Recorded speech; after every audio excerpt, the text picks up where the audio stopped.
Je viens ici, disais-je, avec beaucoup d'humilité parce que bien que je sois passionné de ce qui touche à la technologie et aux entreprises du secteur technologique, je suis conscient de mes limites en la matière, quelle que soit ma curiosité.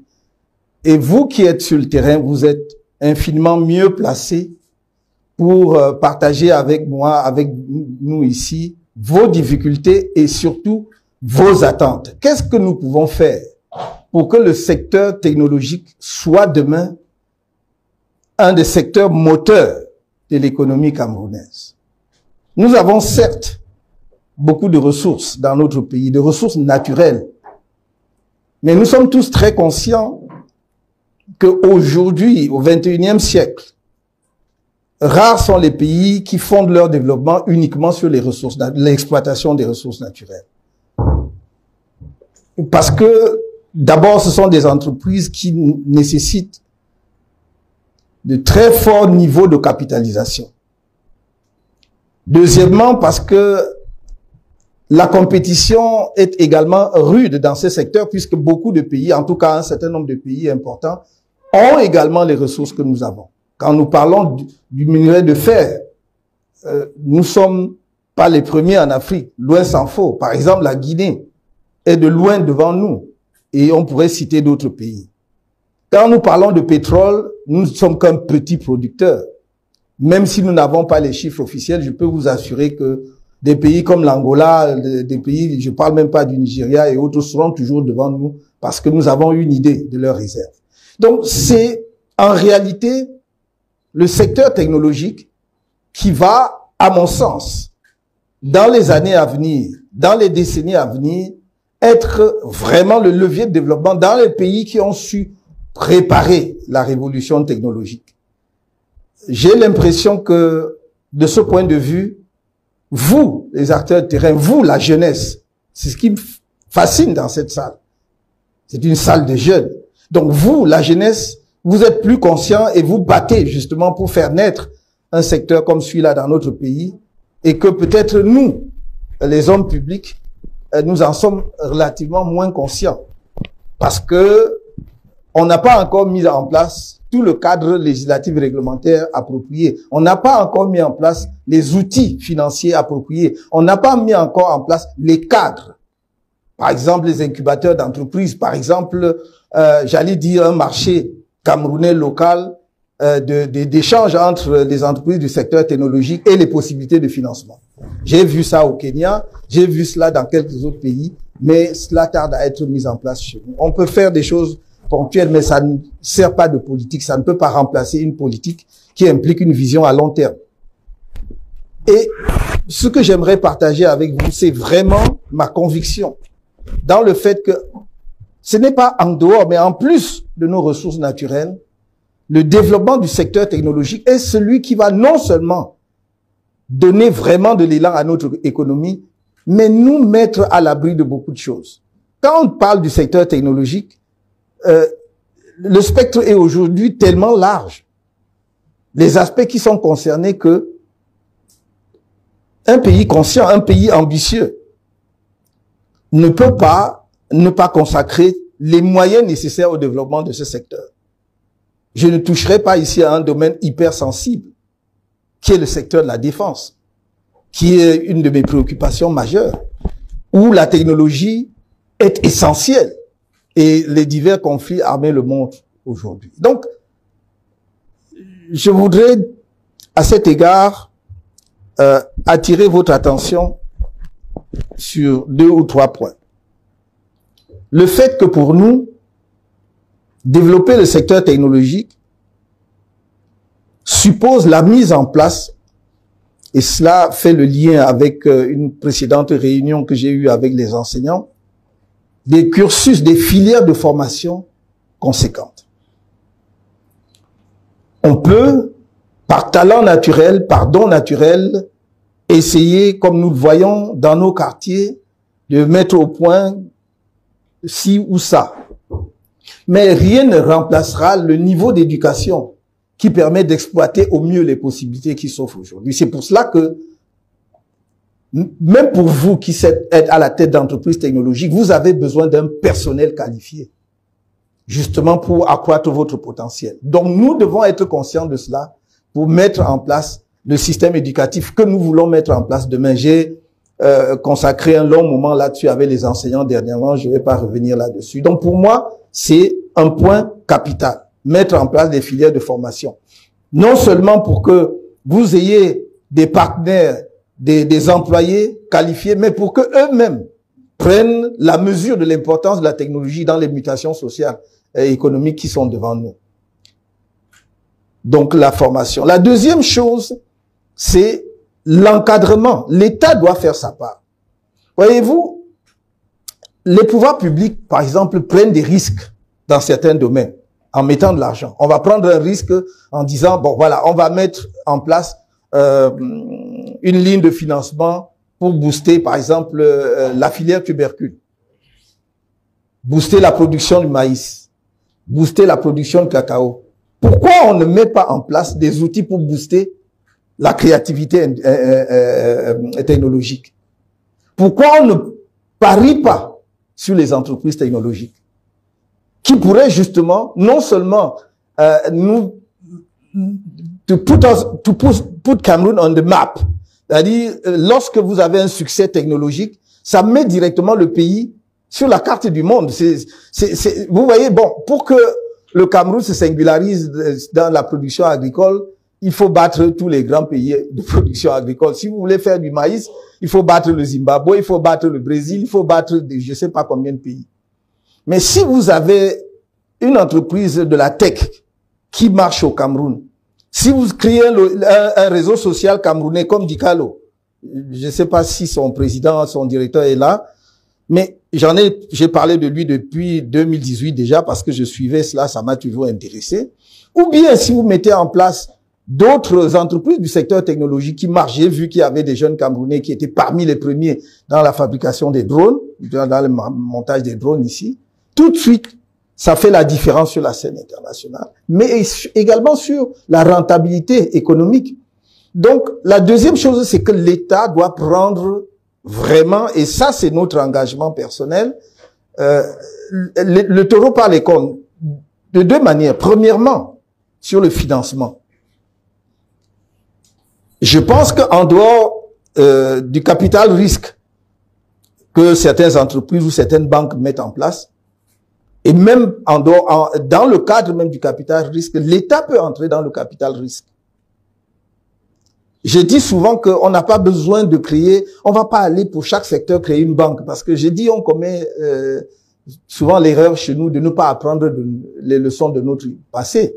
Vous dites vous faites une banque agricole, vous ne vous demandez pas pourquoi la banque agricole a échoué hier. Vous faites une banque de PME, mais vous vous demandez pas pourquoi ça a échoué. Et si je vais plus loin, il faudrait peut-être créer une banque des entreprises du secteur technologique. J'ai dit non. Il faut ouvrir des lignes de crédit dans les institutions financières existantes. Vous ouvrez une ligne de crédit, vous pouvez vous associer au capital risqueur et chaque année, effectivement, organiser au Cameroun un forum où, je reprends ce que j'ai vu au Kenya parce que j'en ai été témoin. Les gens venaient de l'île Maurice, d'Afrique du Sud, d'un certain nombre de pays, se retrouvent au Kenya et les jeunes présentent leurs entreprises ou leurs projets même parfois concrets. Et à la fin, on examine, on décide si on met 2 millions de dollars ou 1 million de dollars ou 5 millions de dollars à sa disposition parce que c'est une prise de risque. Voilà. Et donc, je pense que ça, nous devons pouvoir faire ça au Cameroun. La deuxième chose, c'est que il est temps que l'État crée des incubateurs ou contribue à créer des incubateurs. J'ai dit, quand j'ai vu à l'époque, avant que la Covid-19 vienne tout arrêter, qu'il y avait, encore sur l'initiative des jeunes que vous êtes, il y avait le Silicon Mountain dans le sud-ouest, à Boya. Ce sont des jeunes Camerounais, leur propre initiative. Et vous voyez, la différence, c'est que ils avaient de la clientèle à l'étranger, à l'international. Donc, en réalité, ils ramenaient au Cameroun de l'argent frais net à cause, justement, des performances technologiques de leur secteur. Et donc, il faut réactiver we have to rekindle this type of enterprises. Il faut réactiver et accompagner et ne plus laisser simplement que les jeunes se débrouillent tout seuls, mais dire comment accompagner. C'est pas nécessairement tout le temps mettre de l'argent. Quand j'entends par incubateur, entre autres aussi, les cadres, j'ai toujours dit et je soutiens aujourd'hui encore l'idée que si dans un certain nombre de grandes localités camerounaises, à Douala, à Yaoundé, peut-être dans un certain nombre de capitales régionales, vous arrivez à mettre en place des incubateurs, des lieux où les jeunes peuvent venir avoir un accès gratuit haut débit à Internet, où ils ont l'électricité, l'eau, ils n'ont aucun loyer à payer, mais chacun sait que il est admis là avec un projet qui est en gestation et qu'il a 6 mois ou 1 an, dépendamment du projet, pour être au point. Vous verrez une différence. Vous allez avoir 50, 100 pépinières. À la fin, peut-être, vous en aurez 2, 3, 4, mais qui sont vraiment solides pour faire la compétition. Ça, c'est le rôle de l'État. C'est le rôle des pouvoirs publics. Et je pense vraiment que ce sont pas des choses qui sont à notre portée, hors de notre portée, pardon. Miser, on va dire quoi? 50 millions de dollars sur un projet comme celui-là, c'est quoi? C'est rien pour l'État camerounais. Peut-être pour d'autres pays, c'est énorme, mais c'est rien pour l'État camerounais. Et c'est rien à côté d'autres types de risques que l'État prend, même dans le domaine entrepreneurial. Or, si je vous dis d'expérience, et les Camerounais sont talentueux comme tout le monde le sait, mais je vous dis que si vous dites il y a 50 jeunes qui sont en incubation à Yaoundé, 50 à Douala, 10, je sais pas moi, dans telle autre ville, à Boya, à machin et tout, je dis qu'à la fin de la journée, vous ne pourrez pas manquer 3, 4 ou 5 qui se distinguent avec des projets bancables et que l'on peut porter à un autre niveau. Troisième point, c'est d'assurer aux jeunes entreprises du secteur des technologies que vous êtes, mais dans d'autres secteurs aussi, et moi j'en prends l'engagement devant les Camerounais, si nous sommes en capacité, ou lorsque nous serons en capacité de gérer les affaires de ce pays, la commande publique sera donnée en priorité aux entreprises camerounaises.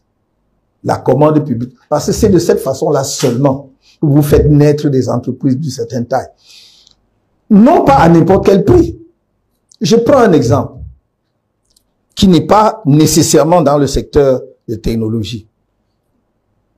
J'ai dit, si vous décidez de passer toutes les commandes publiques de l'ameublement des bureaux de l'État administratif aux jeunes Camerounais, vous n'avez aucune idée de combien d'argent vous gardez dans le pays, ni aucune idée de combien d'emplois vous créez. Vous voyez, ici à Douala comme à Yaoundé, vous voyez des zones entières couvertes de meubles, plus ou moins bien finis, peu importe. Ça, j'en suis conscient. C'est pour ça que je parlais de formation. C'est pour cela que nous parlons de centres de métiers. Ces jeunes qui font déjà cela, en fait, dans la débrouillardise, si vous les recyclez sur 6 mois et que vous leur donnez la possibilité d'avoir des équipements pour faire de bons meubles, ils vont le faire. Et donc, vous pouvez effectivement leur passer la commande publique au lieu d'aller acheter à 20 000 kilomètres d'ici des meubles en bois, mais qui n'en sont pas, qui sont en réalité de la sciure compactée ou des choses comme ça, en fait, des déchets de bois, nous avons ici. Et donc, si vous faites la même chose pour les entreprises du secteur technologique, par exemple, une de nos ambitions, c'est la digitalisation complète, e-governance. Il faut dépoussiérer la paperasse. Il faut enlever ça. On peut enlever, ça va pas se faire du jour au lendemain, mais on peut déjà diminuer 50% de la paperasse. Ça va diminuer la corruption. Ça va diminuer la circulation du cash dans les administrations publiques. Ça va effectivement moderniser notre administration, même en termes d'efficacité. Parce que, vous le savez comme moi, vous êtes des chefs d'entreprise, que si vous digitalisez l'administration, cela veut dire qu'on peut automatiquement, aujourd'hui on le sait, mais on peut automatiquement savoir à quel niveau se trouve le traitement de tel dossier. Or, aujourd'hui, moi, quand j'étais actif dans l'administration, on a essayé de faire, mais manuellement, c'est-à-dire que chacun doit mettre sur le dossier qui est devant lui à quelle date c'est entré chez lui et déchargé. Mais ça, c'est fastidieux aussi à la fin, parce qu'après, il faut que les gens suivent. Ah oui, le dossier a bloqué dans telle direction parce que aujourd'hui, nous pouvons, par le biais de la digitalisation, savoir qu'à telle heure, c'est entré chez vous. Et dans 24 heures, 48 heures, 72 heures, ça doit être sorti. Donc, je pense que par ce biais, mais ça, c'est la technologie. Ça, c'est vous, c'est le secteur de la technologie. Pour ne prendre que cette expérience de la digitalisation. Nous voulons demain, par exemple, avoir au Cameroun un identifiant unique. C'est-à-dire une carte unique. Quand vous avez cette carte, tout votre identifiant est là-dessus. C'est pas la peine d'avoir 1000 cartes pour la sécurité sociale, pour une carte d'identité. Pour si vous avez une carte, c'est même pour la sécurité, c'est meilleur pour un pays. C'est ce que des pays comme les États-Unis ou d'autres pratiquent. Ce qui fait que vous êtes traçable de ce point de vue. Donc, qui c'est qui met au point cela? Là, je ne parle même que du secteur public. Hein. Donc, cette digitalisation ou identifiant unique, ce sont les entreprises du secteur de technologie. C'est vous. Donc, je peux multiplier un peu comme ça les choses qui peuvent être faites. Je suis de près, autant que faire se peut et autant que l'information me soit accessible, ce qui est fait dans votre secteur. Les entreprises qui essayent de bouger, je connais pas toujours forcément les créateurs de ces entreprises, mais j'ai vu, je vous ai parlé des drones, j'ai vu d'ailleurs, il y a pas longtemps, signaler une nouvelle entreprise qui travaille dans le domaine des drones, la production des drones, c'est un jeune qui serait sorti de l'université de Maroua. J'ai vu ça. Ça, c'est très, très, très encourageant dans un pays. Il y a beaucoup d'autres choses à faire dans ce domaine-là. J'ajoute, en ce qui me concerne, que l'accent à mettre sur le secteur technologique, doit être défini aussi en fonction des capacités des entreprises existantes. Parce que vous ne pouvez vous lancer sérieusement dans ces secteurs-là qu'en sachant déjà là où il y a des niches et où il y a des gens qui supportent. Vous voyez, aujourd'hui, en Afrique, il y a à peu près trois grands pays qui ont une vraie politique en matière d'intelligence artificielle. Donc, il y a le Maroc, notamment, qui a créé pratiquement une sorte d'académie d'intelligence artificielle. Mais nous savons aujourd'hui combien l'intelligence artificielle est déterminante et fait la différence, même par rapport aux technologies classiques. Comment l'intelligence artificielle peut accroître les performances de ces technologies et tout. Et donc, il faut demain, y compris avec votre aide, non pas au sens financier, mais à votre aide dans la conception de l'affaire, créer vraiment un institut, une académie, appelez ça, ou un centre, appelez ça comme vous voulez, d'intelligence artificielle. Où l'on enseigne, mais où on voit aussi les applications. Parce qu'à partir de là, ça peut vous donner des idées d'entreprise. Voyez-vous, en 2020, j'étais en tournée à l'extérieur. Et j'avais toujours pensé qu'un pays comme le nôtre fonctionne un peu comme s'il n'avait pas de voisins. Les choses bougent à côté de nous, mais nous n'observons pas. Quand j'ai constaté, par exemple, qu'un pays, notre grand voisin de l'Ouest, le Nigeria, avait son centre spatial à Abuja, que j'ai vu, pratiquement en face de l'hôtel qui était Hilton à l'époque, enfin, où on logeait. Je vous parle d'une affaire, maintenant, ça fait plus de 10 ou 15 ans. 15 ans. Mais nous n'avons même pas un début de commencement d'embryon spatial. Il ne s'agit pas d'envoyer des fusées, nécessairement. Dans l'espace, il y a à boire et à manger. Vous pouvez faire ce que vous voulez. Mais aujourd'hui, vous avez vu ce que Starlink fait. Voilà, il exploite l'orbite basse pour effectivement permettre la connexion Wi-Fi comme on n'en a jamais eu. Ça, c'est toujours le spatial. Hein.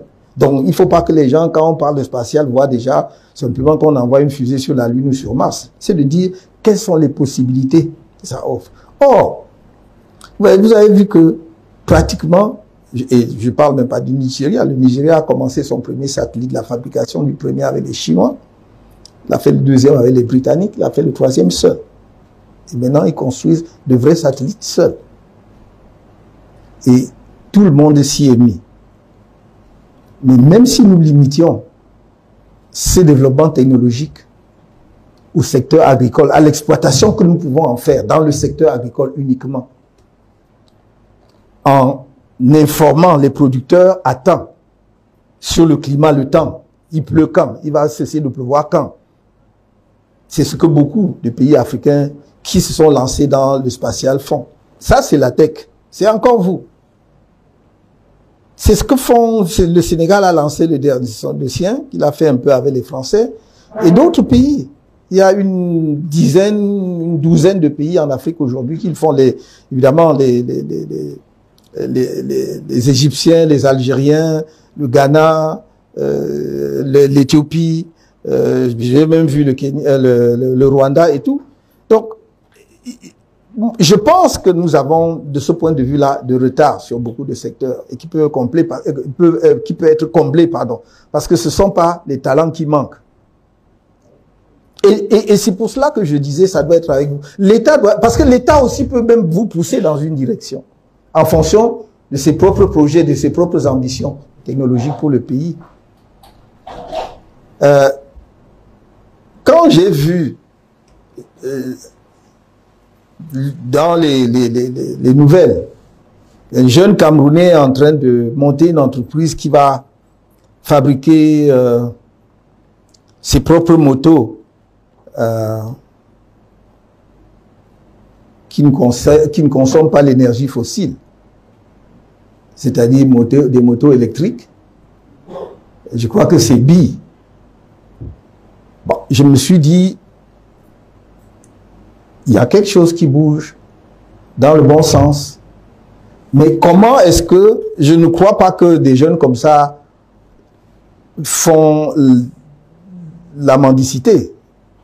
Mais il faut seulement que, à partir justement d'une idée comme cela, on voit comment on peut l'exploiter si nous sommes pouvoir public, même pour résoudre nos problèmes localement. Je pense par exemple aux problèmes de transport urbain et autres. Je crois que peut-être le patron de BI que je vois dans la salle nous édifiera davantage là-dessus. Mais je pense vraiment que le secteur technologique, et je vais m'arrêter là, le secteur technologique est un secteur, je le répète, that will play a crucial role in the development of our country. We cannot focus our economy on how to alleviate poverty. It means that you have abandoned any objective or any prospect of development. We must industrialize our country, knowing that technology is the key of every single development, serious development in every country in the world. And that's why I say it again. It will be a focus. Should we be in position to rule this country tomorrow, it will be one of our focus on how to accompany every single enterprises in that sector. That's the few words I wanted to share with you.